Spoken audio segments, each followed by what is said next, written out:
The Scottish health and safety anomaly. It's a term that I'm sure everyone in this room has heard. It's a term that I'm sure maybe one or two of us have actually used.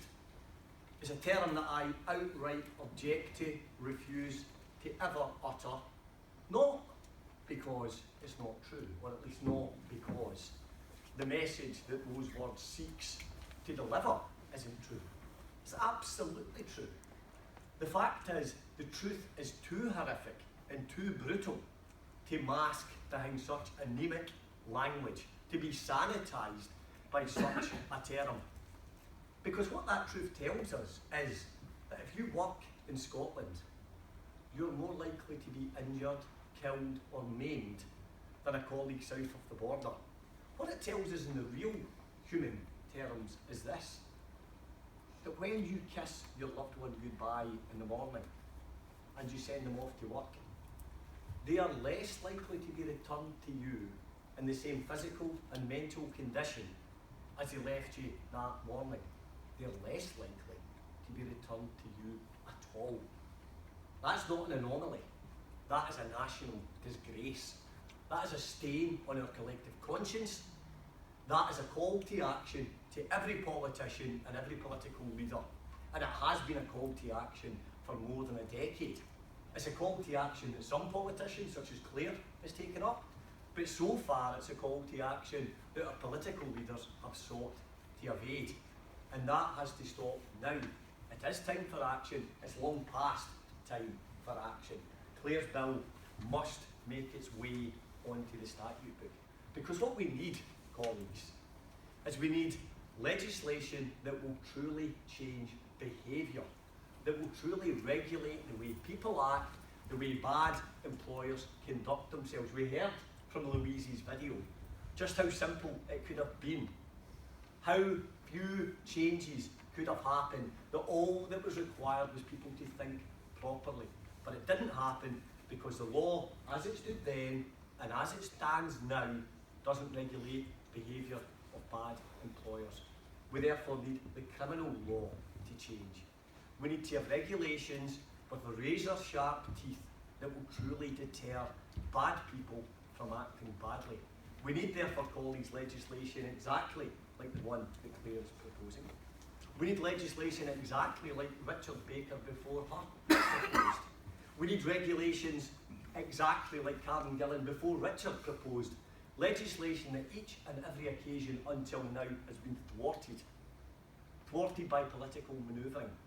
And that's the one thing I'd ask you all to take away today, that in the weeks and months ahead, as we discuss this and as you frame the debate around this issue, it's about one thing and one thing only. It's about politics. It's about political will.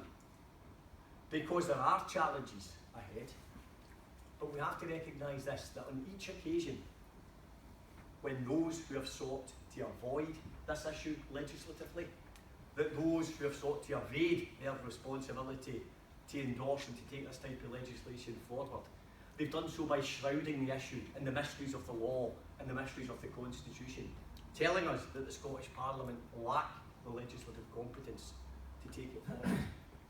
But we've got to be honest, there are challenges in terms of the legislative competence of the Scottish Parliament.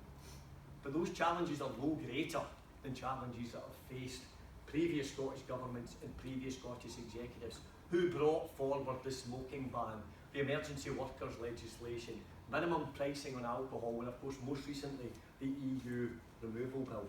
Each and every occasion where there was political will, a way was found. And this occasion is exactly the same. If there is political will, there is a way through the Scotland Act that can be used and that we say should be used. It's section 29, subsection 4 of the Scotland Act. I'll come on to talk about that in a second. But the important issue for everyone here today is that when you speak to your MSPs, when you speak to front bench opposition parliamentarians, when you speak to cabinet secretaries, and indeed even the First Minister, I'd ask you to do one thing and one thing only. Look them square in the eye and ask them one question and one question only. Do you have the political will? Do you have the political will to support this legislation? Do you have the political will to endorse this and to take it forward as a government bill. Because if there is that political will, it will happen. And the reason why it's so important is, fundamentally we're asking them, do you have the political will to stand up to the dead hand of the civil service? Because that's the real problem that we're facing, is received wisdom. And colleagues, we all know the ossifying power for no change, for inaction, that is received wisdom. And it's received wisdom that has existed within the law offices and the civil service department of the Scottish Parliament for more than a decade. It's received wisdom that was born of political chicanery at Westminster and legal sophistry within the law offices of a law officer more than a decade ago. And to understand that, you have to go back to the first time that this legislation was proposed by Karen Gillan. It was a unique time within our politics. It was a unique time because, firstly, Karen Gillan's proposal for a bill, and you know the process is, as Claire has alluded to, that an MSP must receive a certain number of co-signatures to take a bill forward. Karen Gillan's bill was the first time, and I still think the only time, in the history of the Scottish Parliament where she received a parliamentary majority of signatures for her bill proposal. More than half of the then serving MSPs signed up to support that bill.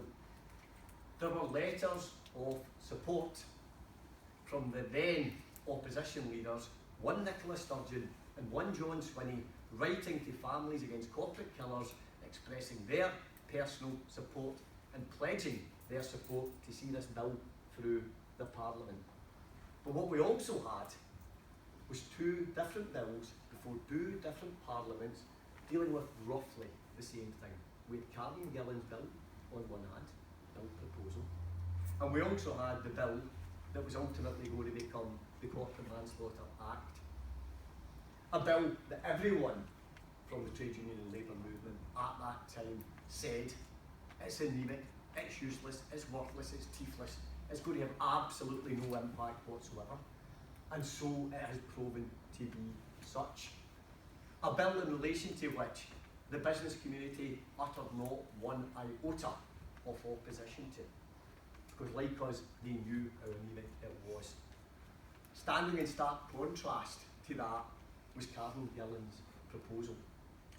And we had a situation where I think still to this day, it is the most motivated, the most active, the most aggressive, the most articulate, I use the word advisedly, that I've ever seen the business community in standing up against a bill and running scare stories about how bad it was going to be. And at that time, colleagues, and it does pain me to say this, but let's be honest. At that time, colleagues, we had a Labour Prime Minister who didn't want to be tough on business, who wanted to be light on business, who wanted his bill to be put on the statute book and nothing else. And so the word came up from Downing Street to Bute House and was then passed over to the then Justice Minister to kill the bill. And what did that Justice Minister do? She brought out the big guns. A meeting was organised with the then Lord Advocate, Colin Boyd, now Lord Boyd. A private meeting, we were told, with the main campaigners, the main trade union supporting this, and one or two lawyers, where Boyd was wheeled out to make it clear in no uncertain terms, in a friendly way, because it was a private friendly meeting, in a friendly way, that he was just here to help us and to explain his position in an entirely off-the-record manner, that the bill did not enjoy legislative competence, that the bill related to health and safety, and that if he was ever forced to give a view publicly, informally, that would be his view and he would not be for changing it. So he's been nice. He would say, just so you know, that's my informal position just now, maybe you want to go away and think about this. And Karen, I think rightly, decided to pull the bill at that stage, to have a second think to see what alternative routes could be followed. But the problem is that meeting, that informal, that apparently friendly advice has resulted in it being the received wisdom of every law officer since, and every government lawyer. Informal advice driven by political reason has become received wisdom. And so every other time bills have came forward, that's the advice being given to cabinet secretaries. That's what we're fighting against. And we need to articulate that and be clear about that, and also be very articulate in our response that the received wisdom is wrong for three very important reasons. Firstly, because it was utterly and unashamedly driven by political motive. Secondly, because it actually ignores the mischief that the bill seeks to address. That's what we talk about in the law when we're talking about what a bill's purpose is. And thirdly, it ignores section 29, subsection 4 of the Scotland Act that I've spoken about. Because the bill's mischief is not actually about companies who kill. It's far more complex than that. And Claire's already alluded to the point. It addresses the problem of companies that kill as a collateral benefit. What the bill's actually about is the fact that the law of culpable homicide currently applies in an entirely uneven manner. It does not apply evenly, it does not apply consistently. There is one set of rules for individuals. There is another set of rules for small companies. And there is yet another set of rules for medium and large companies, which practically means that the law is quite clear in terms of individuals and small companies. It's quite clear, and it's quite simple on one view to secure convictions for culpable homicide against individuals and against small companies. But when we get to medium companies, when we get to large companies, when we get to international companies, they can brutally kill with complete and utter impunity. The law does not apply to them in the same way as it applies to small companies and to individuals. And what Claire's bill does is it introduces that level of consistency. It makes the law apply consistently and evenly to all. One set of rules that applies to individuals, that applies to small companies, that applies to medium companies, that applies to every size of company. And that's why when we turn to section 29, subsection 4, you'll see why there is a route that can be circumnavigated through the possible problems of the Constitution if only there was a political will to do so. And I'll read out to you exactly what it says. It's typical, Sir Humphrey speech, but you'll hopefully get the point that I'm making. Because what subsection 4 says is, a provision which would otherwise not relate to reserved matters, but makes modifications of Scots private law or Scots criminal law as it applies to reserved matters, is to be treated as relating to reserved matters unless, and this is the key, unless the purpose of the provision is to make the law in question apply consistently to reserved matters and otherwise. And that's the very point, colleagues. This Act may stray into reserved matters, whether that's employment law, health and safety law, or company organisation. But fundamentally what it's about is Scots criminal law and making Scots criminal law apply consistently to all. There is therefore a route that can be followed if only there was a political will to do so.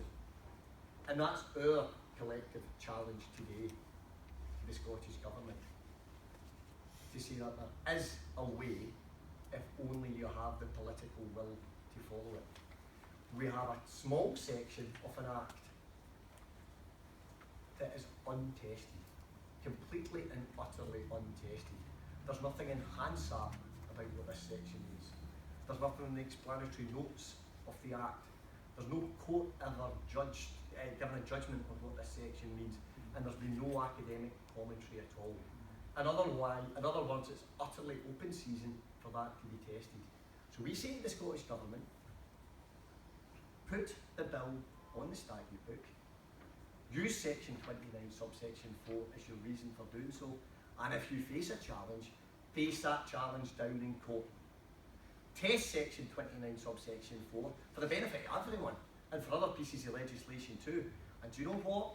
If you do that, and if ultimately they win and you lose and the bill is shot down in court, there will be no criticism whatsoever again of anyone in our fine movement against the Scottish Government on this issue. It will be dead.